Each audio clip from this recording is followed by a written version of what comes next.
Welcome back to the channel. Today, we're rediving into a headline that's shaking both the royal family and global media alike, according to multiple unconfirmed reports.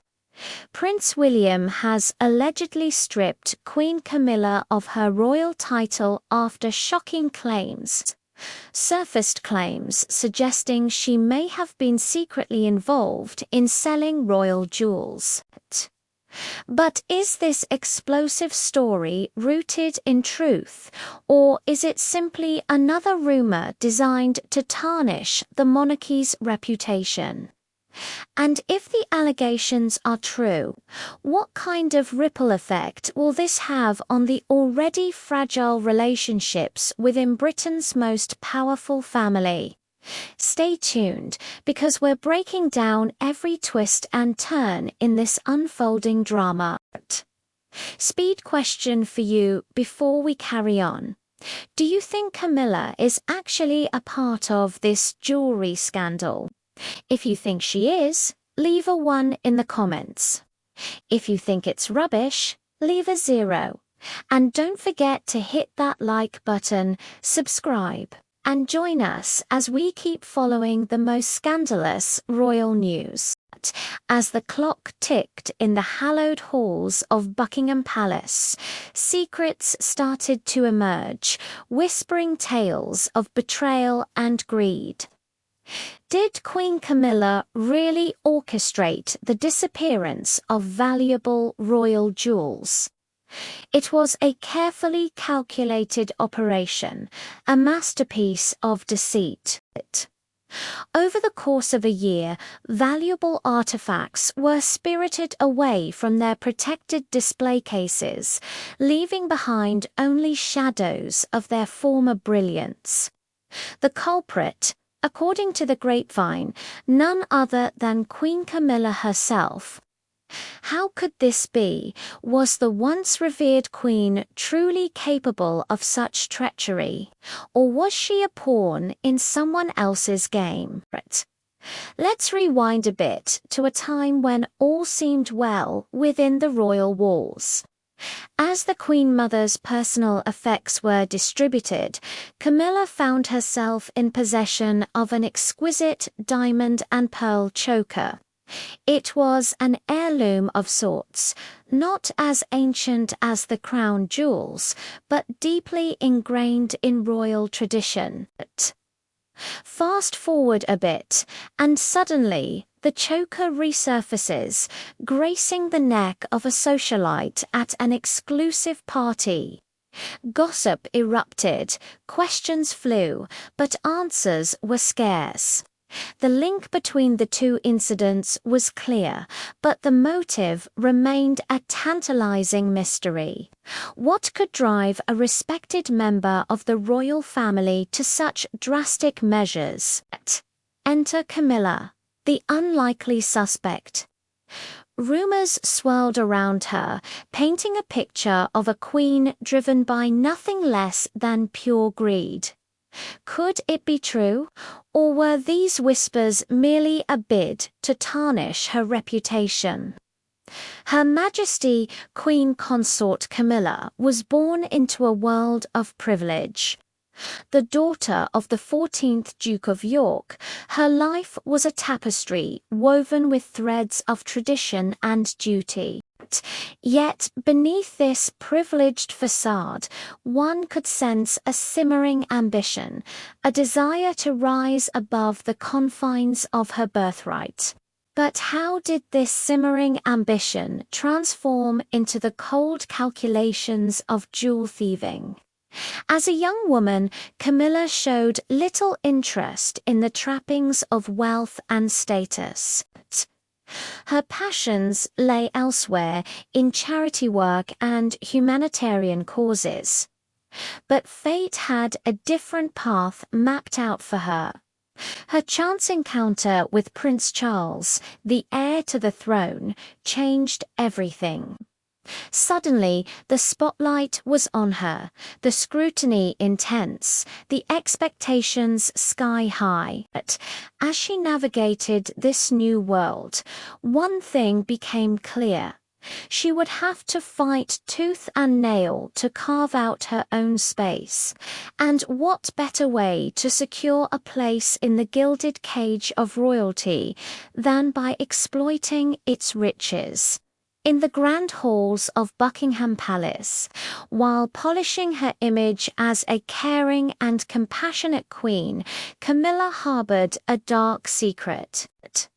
As her position solidified, so did her resolve to acquire the glittering treasures of the crown.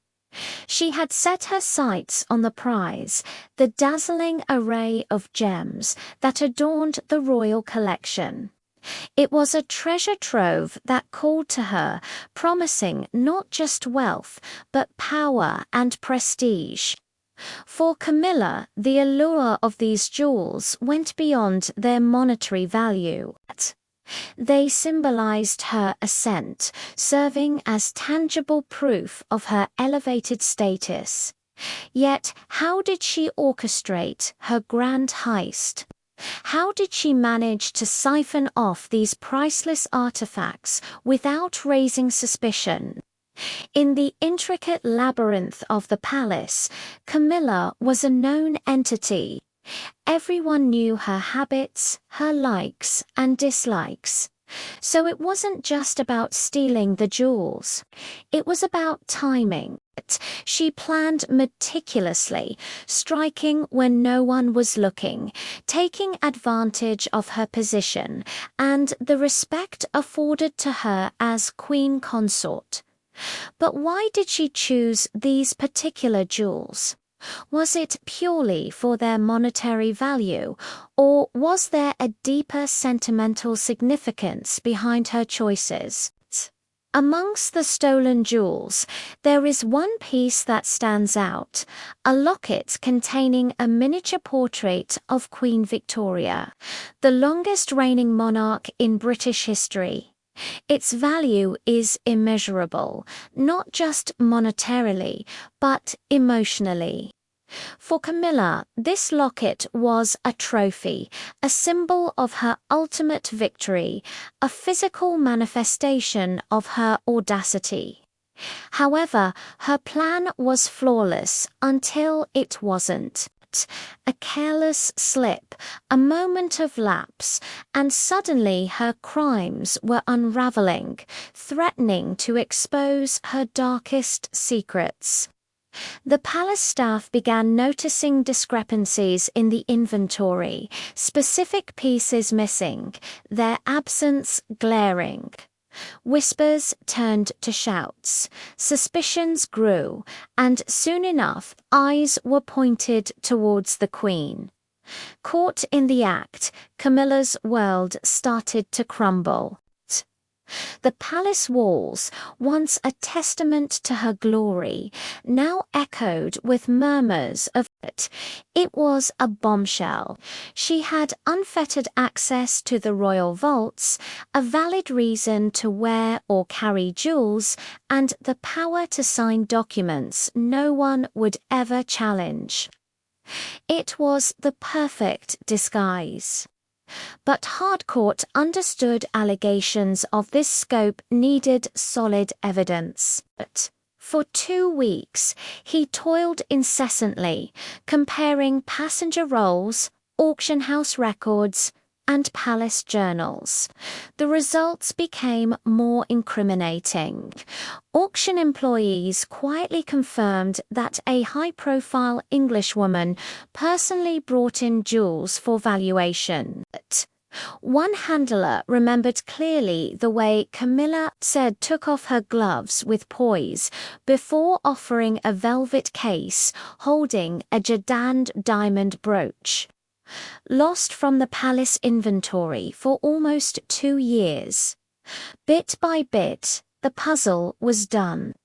And the burden of the truth weighed heavily upon Harcourt as he compiled it all into a leather-bound file. This was no longer a matter of jewels, it was one of betrayal at the highest tier of the monarchy. When at last he asked for a private audience with Prince William, the air was thick. In a cramped, book-filled room out of public sight, Harcourt spread out the photographs, timelines, and travel records. William sat silently, taking in every word. As he turned each page, the room seemed to weigh more heavily, centuries of royal tradition weighing down on the moment. For William, this was not only a scandal, this was a personal affront to the basis of the monarchy. These treasures were not just possessions, were the living embodiment of Britain's history and continuity. To see them auctioned off to private collectors was like witnessing pieces of the nation's soul being lost forever. Initially, denial swept over him, but that hardened into determination rapidly. If the evidence held water, it could no longer be avoided, albeit if it meant facing a member of his own family. The showdown was days later in the blue drawing room of Buckingham Palace. Thick curtains excluded the world beyond, leaving only William and Camilla facing each other. She arrived with her customary poise, every inch a queen, though her eyes betrayed fatigue. William pushed the dossier down the table in silence. Camilla's eyes flicked over it quickly, and then to him, a spark of curiosity behind the reserve. In a level, controlled voice, William started to recite the evidence, the auctions, the travel records, the witness statements. Camilla didn't refute going with Everly, but she brushed aside the accusations of coincidence and conspiracy. She maintained the jewels had been shifted for restoration or loaned secretly for diplomatic issues, too intricate for people outside to understand. But William's voice, steady yet firm, pierced her shield. He reminded her of their responsibility as one young and old to protect the heritage of the crown, not erode it. Camilla's mask of poise slipped just far enough to edge her tone harder. She blamed William for being swayed by palace rumor and by the advice of his advisers. Standing up with smooth elegance, she took control of the conversation and left the room in silence. William sat still, the file still across the table, his eyes fixed as if he could see the future unfolding before him. The monarchy was at a crossroads, and the choice he was going to make would alter everything. William remained still, his eyes locked onto the shut door for several moments after Camilla had left. The exchange had yielded no clear confession, yet it had revealed something more significant, still she knew. Camilla realized the full extent of what William had discovered, and their dynamic had forever changed. The polite decorum that had previously characterized their dynamic had dissolved. Hesitation was now off the table. Any delay might cost the monarchy more than gems, it might cost them their very history. By morning, the mood within the palace had altered, subtle, verging on imperceptible, yet irrefutable. Courtiers glided with courteous restraint, their voices fading to whispers as certain individuals passed. Words stammered and died, replaced by brief, telling glances that held unspoken questions. No formal proclamation had been made, and yet the palace had always had an intuitive sense of recognizing when the earth beneath its floors was shifting. And this time the shudders were intense. News of William's confrontation with Camilla spread rapidly among the inner circle. What had been whispers became subdued murmurs. Everyone knew this was more than a family dispute, it was a turning point. For the first time in centuries, the integrity of the crown appeared to be on the line, and no one had any idea how catastrophic the fallout could be. Camilla's abrupt withdrawal from view only fueled rumor. A charity lunch she was to host was quietly passed over to a fellow senior royal. Her name vanished from the guest list of a dazzling gala that she had accepted only a week before. Each unpublicized exclusion spoke volumes. Within palace walls, silence became testimony. Publicly, William was stoic, his face professionally guarded for the cameras. Cameras only recorded serenity, determination, and duty. But behind